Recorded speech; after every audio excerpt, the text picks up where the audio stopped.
Hi there, my name is Suze, and I work with women to help them find balance between their internal masculine and feminine energies so that they can have lives that feel really emotionally fulfilling, full of love and connection. So today is Feminine Friday in my book. Feminine Friday. I know some of you have been commenting, and I so appreciate you that have let me know that the feminine energy tip of the day on Fridays have been really meaningful to you. They've been really fun for me to do too. This idea kind of started a while back on Instagram in my stories. If you don't follow me on Instagram, if you look in the description box below, I always do leave my Instagram, email, and website links in there. But on Instagram, I don't know if you heard that. That's just my cat, if you heard that little bell noise. Willow is here with us today. It's been a while since she's made an appearance in my videos. We'll see if she shows up today.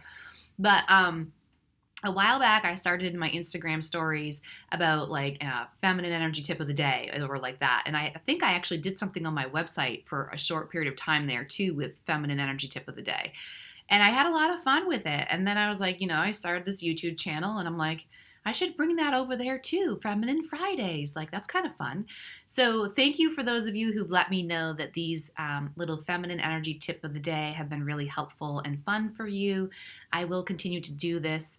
And again, I want to say this, I said this in a few videos back, asking for input too. Some of you have been so amazing and kind and encouraging with your words, with your comments about my content and how relevant it is to you and how it's so helping you with where you're at in your journey. And I really appreciate you. Thank you so much for being here with me. And if there's any other subject that you really want me to expand on or some video topic that I've talked about that you want a little bit more information about or some concrete tools and tips, I'm always happy to hear what you guys want to hear. So let me know. Quickest way to get through to me is through email, which again is in the description box. The email that is in the description box is my preferred email, and will get to me pretty quickly. So today, Friday, Feminine Friday, feminine energy tip of the day, we're going to talk about the word radiant. I don't know why, but I have been loving the word radiant. In fact, this is my third video today that I've recorded, and in one of my other videos before this one, the word radiant was coming out. And for some reason, the word radiant is really coming through for me in the past couple weeks. So I thought we'd bring that word to the forefront for the feminine energy tip of the day. I always like to highlight a different feminine energy essence word each Friday. So today, radiant or radiance, radiant, any form of that word, put it in here. And I love this word for a feminine energy because this is where magnetism comes from. Magnetism, magnetizing, attracting into you, comes from a feminine who is radiating out from her heart space. She's like the glow up, right? The glow up that comes from a woman who is liberated and living from an open heart space. She is radiant, and that is what magnetizes and draws into you. Now, here's the thing. For a lot of us, this is tricky. This is a tricky place to be because for a lot of us, we've had some sort of life experience somewhere in our lives, in our past, that when we felt in an energy of being radiant, someone maybe felt like we were too much in some way, shape, or form. We were being too loud, or we were being too drawing too much attention to ourselves. That's something I heard in my childhood, right? Like a lady doesn't draw attention to herself, so tamper it down. Anything like that. When a woman is radiant, her aura, her energy will take up a lot of space, and that will trigger people who are not allowing themselves to take up a lot of space. Okay? For those of you who don't know me outside of YouTube, I'm 6 feet tall. I am a tall woman. And so I take up a lot of space. And it really becomes very obvious to me. Totally wasn't going to talk about this, but you know what? I feel like it, so we're going there. I keep it real, you guys. Really obvious to me when I practice yoga in a yoga studio. The yoga studio that I go to is very popular and the classes are really packed. It's amazing. The energy is so good. I love the space. The community is amazing, has great energy. The teachers are so amazing and talented at what they do.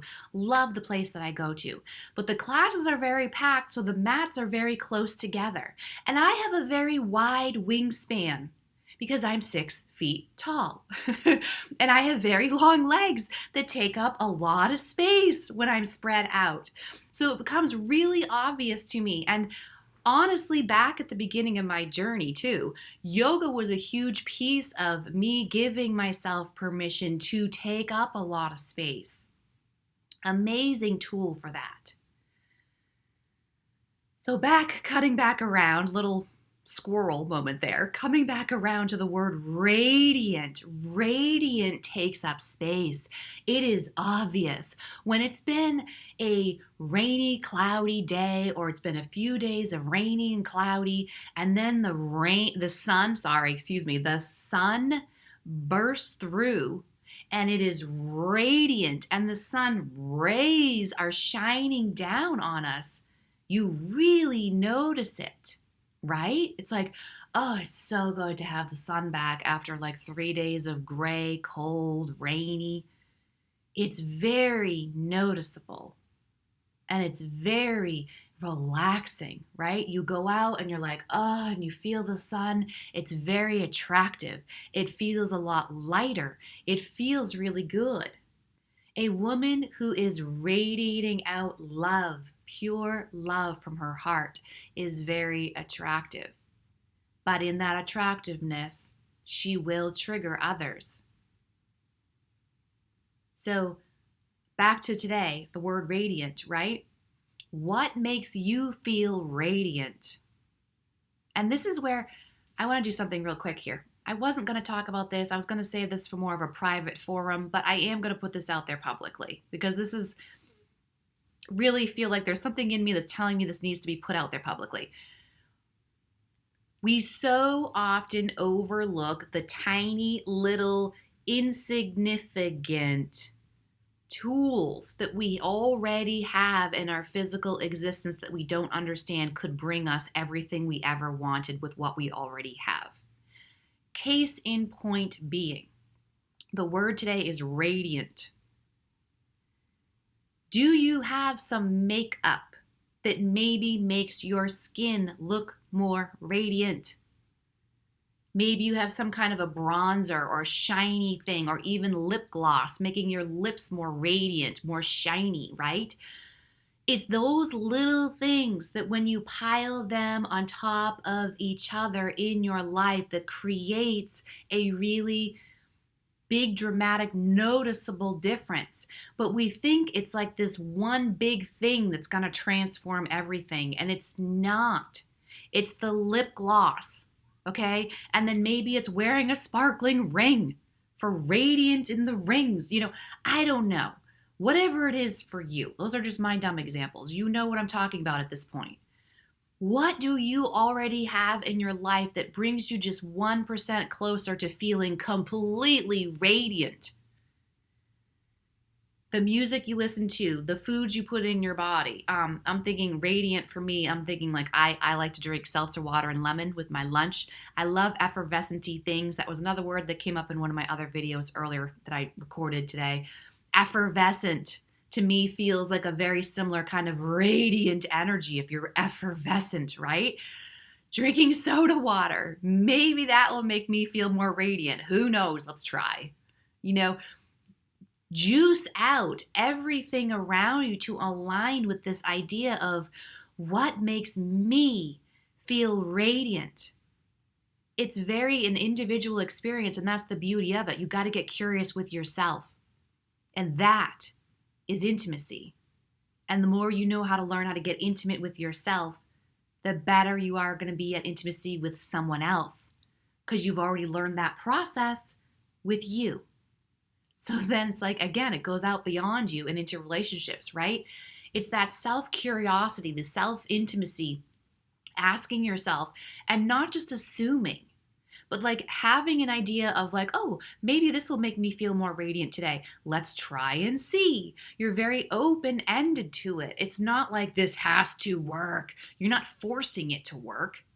You're not controlling anything. It's an open, free, childlike curiosity of trying it, having an idea, trying it out, and then reflecting after and seeing if it actually made you feel the way you wanted it to make you feel. If it didn't, great, find something else, no big deal. If it did make you feel that way, great. Now you can add it to your list of things that you know work for you when you want to tap into that energy. It's so much self reflection, but in a really positive way. It doesn't have to be all this shadow work all the time. Let's get into the higher vibe stuff. Let's get into the happy stuff, right? See what helps us support in staying in the high vibe for as long as we can and not sabotage the high vibe stuff. So, whatever I need to do to remind my mind to stay in the radiant place, have thoughts that feel and reflect radiant type of things, aligning with the emotions that feel like a close cousin or support the idea of being radiant, those are the things I'm focusing on. I'll leave the video there for today.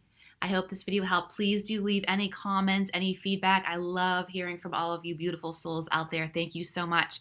If you found value in this and you'd like to follow me a little bit more closely, always can subscribe, and I really appreciate your support, when you do subscribe. Thank you so much and have a beautiful day. Bye-bye.